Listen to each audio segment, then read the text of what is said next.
Alam mo ba na dapat ang porsyento ng pagkain ay 60 to 70% ang damo? Halika, alamin natin.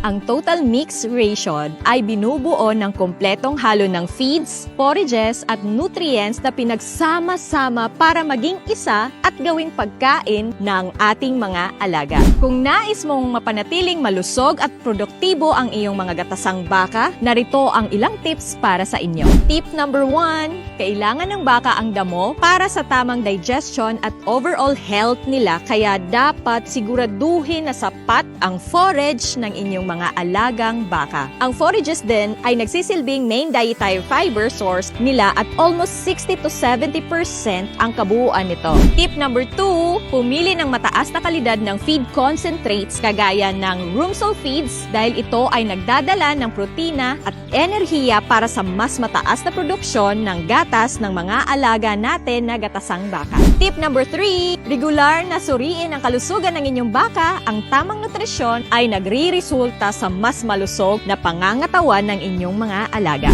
Tandaan, ang balancing nutrisyon ay susi sa malusog na baka at ang malusog na baka ay makakapagbigay ng mataas na produksyon ng gatas. Comment nutrition below para mabigyan namin kayo ng iba pang tips.